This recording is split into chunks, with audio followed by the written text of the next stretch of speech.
بسم اللہ الرحمن الرحیم۔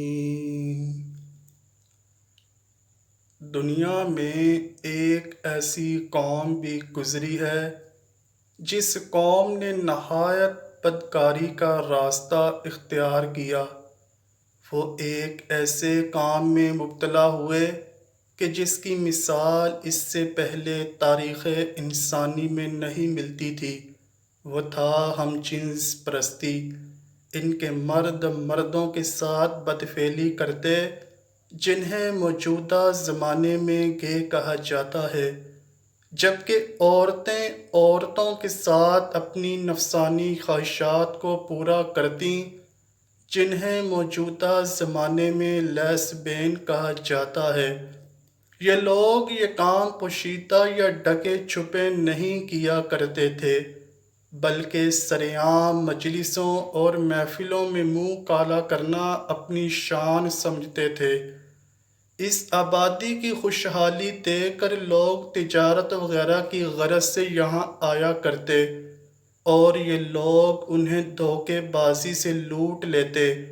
اگر وہ خوبصورت اور کمسن ہوتا تو اس کے ساتھ بدفعلی کا بھی ارتکاب کرتے۔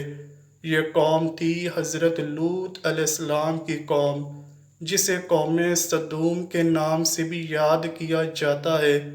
اس قوم کے گناہ اتنے بڑے تھے کہ اللہ تعالیٰ نے اس بستی کا نام و نشان تک اس دنیا سے مٹا دیا۔ حضرت لوط علیہ السلام حضرت ابراہیم علیہ السلام کے بھتیجے تھے۔ جب حضرت ابراہیم علیہ السلام اپنی بیوی حضرت سارہ کے ساتھ مصر پہنچے تو حضرت لوط علیہ السلام بھی آپ کے ساتھ تھے۔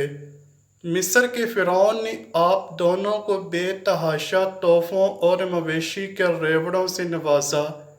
آپ دونوں حضرات اپنے اپنے ریوڑ کے ہمراہ مصر سے نکلے۔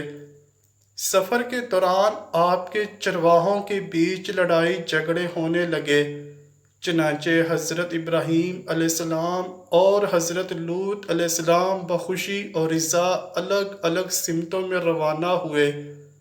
حضرت ابراہیم علیہ السلام نے فلسطین کی راہ لی، اور حضرت لوط علیہ السلام اپنے وقتوں کی خوشحال ترین بستی سدوم روانہ ہوئے۔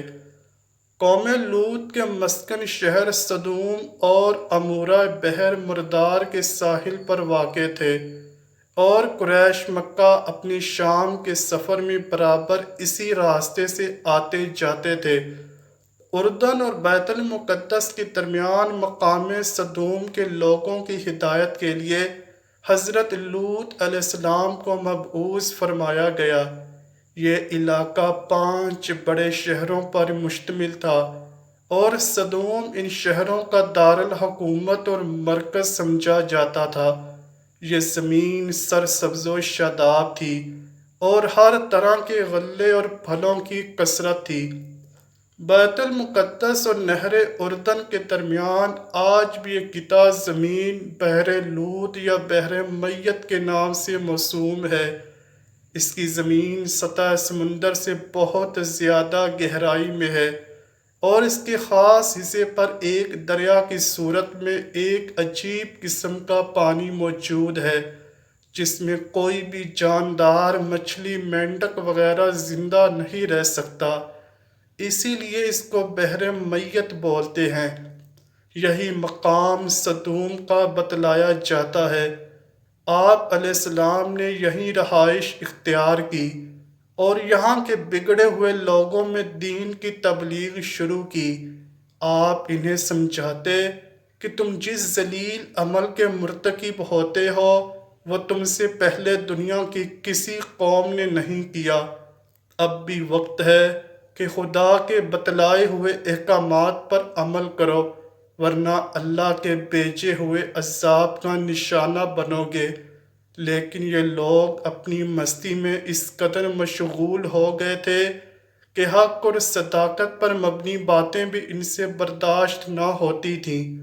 ان کی محفلوں تنہائیوں کا محور صرف ایک ہی عمل تھا، اور وہ تھی فحش حرکات اور فحش گوئی، وہ بھی اپنے ہم جنسوں کے ساتھ۔ جب یہاں کے مردوں نے عورتوں سے تسکین حاصل کرنا چھوڑ دیا تو جواباً یہاں کی عورتیں بھی اپنی نفسانی خواہشات عورتوں ہی کے ذریعے پوری کرنے لگی۔ حضرت لوط علیہ السلام کی تبلیغ کے جواب میں یہ ڈٹائی سے کہا کرتے، ہاں ہم برے لوگ ہیں اور بدفعلی کرتے ہیں، لیکن تم تو پاک ہو، تمہارا اس بستی میں کیا کام؟ اور اگر تو سچا ہے تو وہ عذاب لا کر دکھا جس سے تو دن رات ہمیں ڈرایا کرتا ہے۔ حضرت لوط علیہ السلام کی بیوی بعض مورخین اس کا نام واحلہ بتاتے ہیں۔ یہ بظاہر تو لوط علیہ السلام کی بیوی تھی، لیکن اندرونی طور پر اسی قوم سدوم کی ہم خیال تھی۔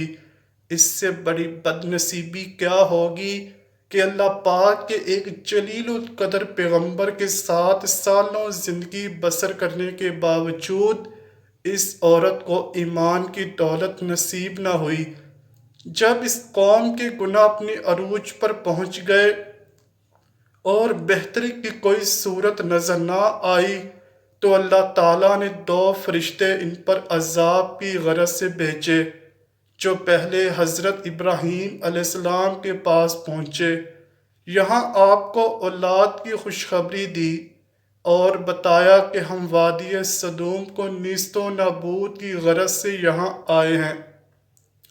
جب یہ فرشتے خوبصورت نوجوان لڑکوں کے روپ میں سدوم کے شہر پہنچے تو ان کی ملاقات حضرت لوط علیہ السلام سے ہوئی۔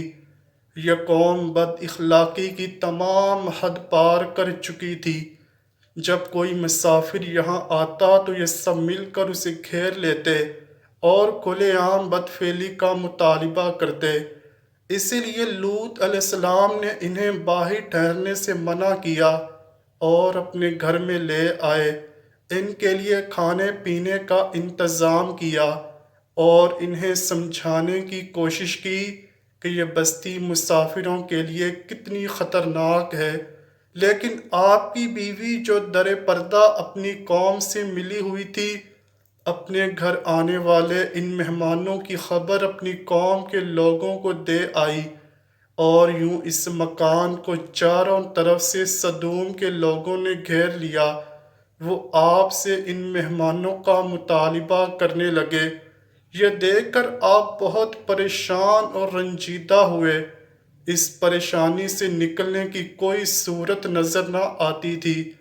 تب ان فرشتوں نے آپ پر اپنی حقیقت واضح کر دی کہ ہم اللہ کے بھیجے ہوئے فرشتے ہیں اور اس قوم کو اللہ کے حکم سے نیست و نابود کرنے کے لیے آئے ہیں۔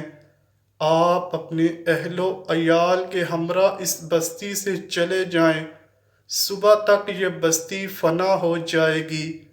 ان فرشتوں نے وہاں موجود کافروں کو اندھا کر دیا اور حضرت لوط علیہ السلام اپنے اہل و عیال کے ساتھ بستی سے روانہ ہوئے۔ پھر ان فرشتوں نے اس بستی کو زمین سے اکھاڑ کر دوبارہ زمین پر پٹخ دیا اور ان پر پتھروں کی بارش کی۔ حضرت لوط علیہ السلام اس بستی کی حدود سے نکل چکے تھے، مگر آپ کی بیوی جو دراصل ان کافروں کے ساتھ ملی ہوئی تھی، وہ مڑ مڑ کر اپنی قوم کا یہ حال دیکھتی اور کہتی، ہائے میری قوم، ہائے میری قوم۔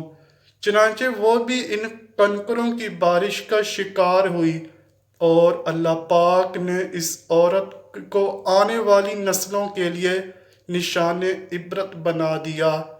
اس عورت کی لاش آج بھی پتھروں کے اس فوسل کے درمیان موجود ہے جسے سدوم میں لوط وائف پلر کے نام سے جانا جاتا ہے۔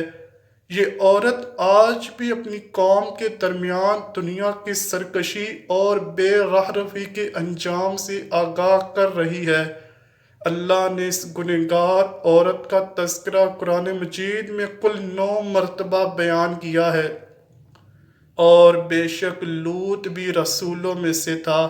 جب ہم نے اس کو اور اس کے سب گھر والوں کو نجات دی مگر ایک بڑھیا کو جو عذاب پانے والوں میں رہ گئی، پھر ہم نے دوسروں کو ہلاک کر دیا، اور بے شک تم ان کے پاس سے صبح کے وقت گزرتے ہو اور رات میں بھی، پس کیا تم عقل نہیں رکھتے؟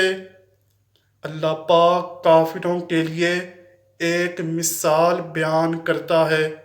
نوح علیہ السلام اور لوط علیہ السلام کی بیوی کی، وہ ہمارے دو نیک بندوں کے نکاح میں تھیں، مگر ان دونوں نے ان کی خیانت کی، سو وہ نبی اللہ کے غضب سے بچانے میں ان کے کچھ بھی کام نہ آئے، اور کہا جائے گا کہ دوزخ میں داخل ہونے والوں کے ساتھ تم دونوں بھی داخل ہو جاؤ۔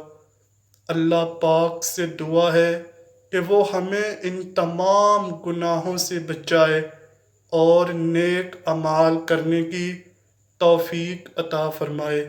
آمین یا رب العالمین۔ امید کرتا ہوں کہ آپ کو ویڈیو ضرور پسند آئی ہوگی۔ اگر ویڈیو پسند آئی ہے تو ویڈیو کو لائک کیجیے، شیئر کیجیے اور چینل کو لازمی سبسکرائب کیجیے۔ کمنٹ سیکشن میں اپنی رائے کا اظہار بھی ضرور کیجیے گا۔ ملتے ہیں اگلی ویڈیو میں، تب تک کے لیے اللہ حافظ۔